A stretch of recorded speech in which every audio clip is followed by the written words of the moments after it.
Hello everyone. Today we will going to discuss about exception types. आज हम exception के type के बारे में समझेंगे. एक्सेप्शन के 2 टाइप्स होते हैं. फर्स्ट होता है चेक्ड एक्सेप्शन, सेकंड होता है अनचेक्ड एक्सेप्शन. एक्सेप्शन को समझने से पहले आपको इसकी हायरार्ची को समझना होगा. जैसा कि आप देख सकते हैं सबसे टॉप पर है थ्रोवेबल, जो कि क्या है, क्लास है. उस क्लास के सब टाइप हैं हमारे एरर एंड एक्सेप्शन. एक्सेप्शन को 2 पार्ट्स में डिवाइड किया गया है. फर्स्ट है हमारा आईओ एक्सेप्शन, सेकेंड है run time exception. IO exception को ही चेक्ड एक्सेप्शन कहा जाता है एंड रन टाइम एक्सेप्शन को ही हम अनचेक्ड एक्सेप्शन कहेंगे. अब हम समझेंगे कि पर्टिकुलर एक्सेप्शन क्या वर्क करता है और इसके अंदर कौन कौन से एक्सेप्शन इंक्लूड हैं. Exception are checked exception class and run time exception are unchecked exception class. First हम देखेंगे आईओ एक्सेप्शन के बारे में. आईओ एक्सेप्शन और चेक्ड एक्सेप्शन. चेक्ड एक्सेप्शन वो एक्सेप्शन होते हैं जो कंपाइल टाइम पर अकर होते हैं. इसमें कई सारे एक्सेप्शन इंक्लूड होते हैं.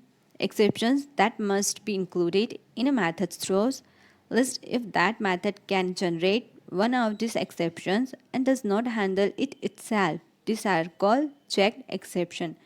अगर चेक्ड एक्सेप्शन अकर होता है तो उसी खुद से ही क्या नहीं किया जा सकता है, हैंडल नहीं किया जा सकता है. उसके लिए हमें क्या लिखने होंगे, कोड लिखने होंगे उसे हैंडल करने के लिए. एक एग्जांपल हम देखते हैं. If a file is to be open but the file can not be found an exception अकर.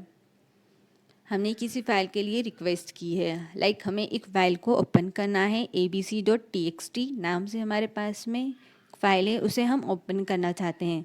उसके लिए हम क्या देंगे, कमांड्स देंगे. सपोज़ वो फाइल हमारे सिस्टम में है ही नहीं, तो इस केस में क्या होगा, एक्सेप्शन अकर होगा. इस एक्सेप्शन को कंपाइल टाइम पर ही हैंडल करना होगा. अगर आपने इस एक्सेप्शन को हैंडल नहीं किया तो क्या होगा, रन टाइम पर हमें एरर जनरेट हो जाएगी. इसलिए जो हमारे चेक्ड एक्सेप्शन होते हैं उसे कंपाइल टाइम पर हम इग्नोर नहीं कर सकते हैं. जितने भी चेक्ड एक्सेप्शन होते हैं वो जावा डॉट लैंग्वेज के अंदर होते हैं. नेक्स्ट हम देखते हैं आईओ एक्सेप्शन के अंदर जितने भी एक्सेप्शन आते हैं उनके बारे में. कौन कौन से एक्सेप्शन इसके अंदर आते हैं और यहाँ पर हमने उनका मीनिंग लिखा है. स्टार्ट करते हैं क्लास नॉट फाउंड एक्सेप्शन से. अगर आपकी कोई क्लास नहीं मिलती है जिसका आप यूज़ कर रहे हैं तो वो कौन सा एक्सेप्शन कहलाएगा, class not found exception. Second है clone not supported exception. Clone अगर एक्सेप्शन को सपोर्ट नहीं करता है तो. Attempt to clone an object that does not implement the cloneable interface, जो कि आपके क्लोनेबल इंटरफेस को इम्प्लीमेंट नहीं कर सकता है. थर्ड आता है illegal access exception. Access to a class is defined.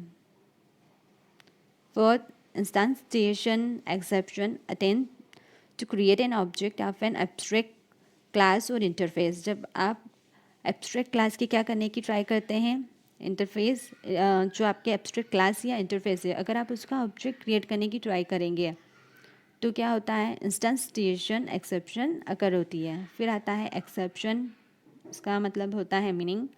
फिर आता है क्लास नॉट फाउंड एक्सेप्शन. अगर जिस क्लास का आप यूज़ कर रहे हैं वो क्लास है ही नहीं, एग्जिस्ट ही नहीं करती है या फिर फाउंड नहीं होती है, तब ये वाला एक्सेप्शन अकर होता है. Clone not supported exception. attempt to clone an object that does not implement the clonable interface, जिसे हम ऑलरेडी देख चुके हैं. नेक्स्ट आता है interrupted exception. One thread has been interrupted by another thread. जब हम थ्रेड पर वर्क कर रहे होते हैं तब एक थ्रेड अगर दूसरे थ्रेड के थ्रू इंटरप्ट किया जाता है तब इंटरप्टेड एक्सेप्शन अकर होता है. No such field exception. A requested field does not exist. जिस फील्ड के लिए आपने रिक्वेस्ट किया है अगर वो फील्ड वेरिएबल एट्रीब्यूट एग्जिस्ट ही नहीं करते हैं तब no such field exception error occur होती है. No such method exception. जिस मेथड के लिए आपने रिक्वेस्ट किया है वो मेथड एग्जिस्ट ही नहीं करती है तब नो सच मेथड एक्सेप्शन अकर होती है. अब नेक्स्ट हम देखते हैं रन टाइम एक्सेप्शन और चेक्ड एक्सेप्शन.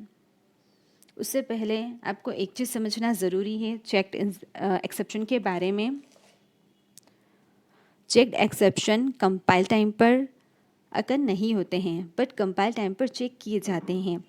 कंपाइलर के थ्रू एंड डेवलपर को नोटिफाई किया जाता है। कंपाइलर के थ्रू क्या करते हैं, डेवलपर को हम एक बार नोटिफाई करेंगे कि रन टाइम पर ऐसा कुछ एक्सेप्शन अगर हो सकता है, तभी रन टाइम पर उस एरर को क्या किया जाएगा, दूर किया जाएगा।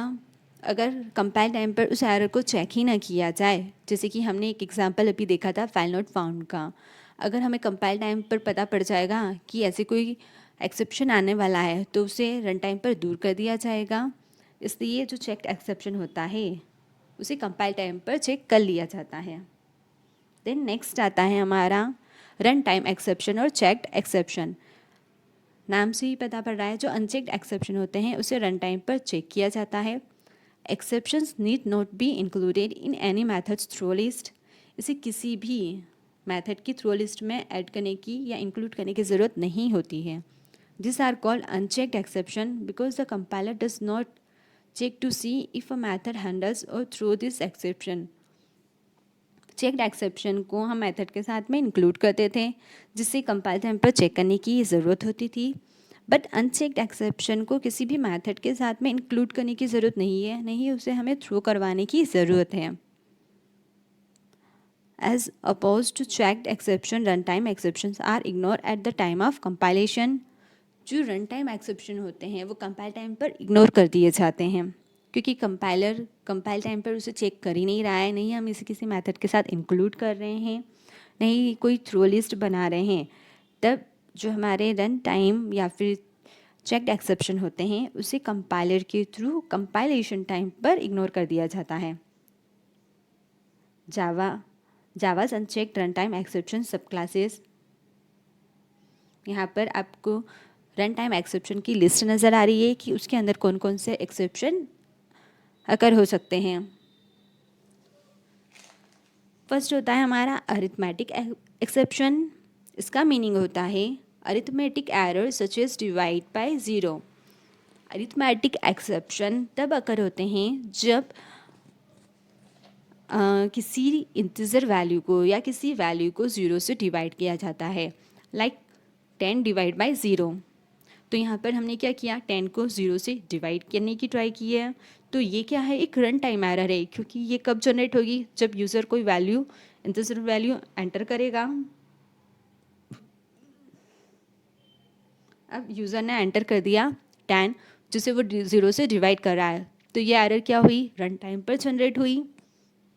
सेकेंड है हमारा array index out of bound exception. Array index is out of bound. आपकी एरे की जो साइज़ है, लाइक एरे की साइज़ है हमारे पास में 5 और हम उसकी 6th पोजीशन तक क्या करना चाहते हैं, उसे एक्सेस करना चाहते हैं। तो हम एरे की साइज़ के बियॉन्ड जाकर क्या कर रहे हैं, एरे को एक्सेस कर रहे हैं। इस केस में array out of bound exception generate हो जाएगा। Array store exception, assignment to an array element of an incompatible type. आपने जो उसका डेटा टाइप दिया है उसके अलावा अगर आप किसी और डेटा टाइप की वैल्यू को स्टोर करवाने की ट्राई करेंगे, तब ये वाली एरे स्टोर एक्सेप्शन क्या होगी, एरर जनरेट होगी। ये एक्सेप्शन हमारा जनरेट होगा। लाइक हमने एक वेरिएबल लिया है इंटीजर टाइप का, उसमें हम स्ट्रिंग टाइप की वैल्यू को स्टोर करने की ट्राई कर रहे हैं, तो क्या हुआ, यहाँ पर स्टोरेज का एरर आ जाएगा, क्योंकि जो टाइप आपने दिया ही नहीं है उस टाइप की वैल्यू को आप स्टोर नहीं करवा सकते हो। फिर आता है हमारा class cast exception, invalid cast. जो टाइप कास्टिंग की एरर आती है उसकी वजह से क्लास कास्ट एक्सेप्शन अकर होता है। हमने टाइप कास्टिंग पढ़ा है, उसमें हमने देखा है कि हम किस डेटा टाइप को अदर किस डेटा टाइप में क्या कर सकते हैं, कन्वर्ट कर सकते हैं। अगर आपने उसके अलावा इनवैलिड तरीके से कास्ट करने की ट्राई की है तो क्या होगा, क्लास कास्ट एक्सेप्शन एरर अकर होगी, क्लास कास्ट एक्सेप्शन अकर होगा। फिर आता है हमारा illegal monitor state exception. Illegal monitor operation such as waiting on an unlocked thread. Then आता है इलीगल स्टेट एक्सेप्शन, इन्वायरमेंट और application is in incorrect state. Then illegal thread state exception, requested operation not compatible with current thread state। कई तरह के हमारे पास में क्या है, रन टाइम एक्सेप्शन अवेलेबल है। Index out of bound exception, negative array size exception, null pointer exception, number format exception,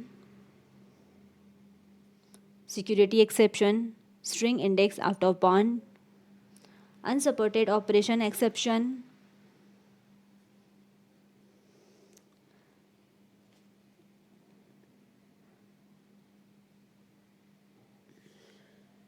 check. दोनों ही एक्सेप्शन में नोट करने वाली बात ये है कि दोनों ही रन टाइम पर ही अकर होते हैं, कंपाइल टाइम पर अकर नहीं होते हैं। बट जो हमारे चेक्ड एक्सेप्शन है उसे चेक किया जाता है कंपाइल टाइम पर, और जो हमारे रन टाइम एक्सेप्शन होते हैं वो अकर होंगे हमारे रन टाइम पर, इसलिए इसे कंपाइल टाइम पर चेक नहीं किया जा सकता है। इस तरह से दोनों ही एक्सेप्शन रन टाइम पर अकर हो रहे हैं। आई होप यह लेक्चर आपके लिए यूज़फुल रहा होगा। Thank you so much.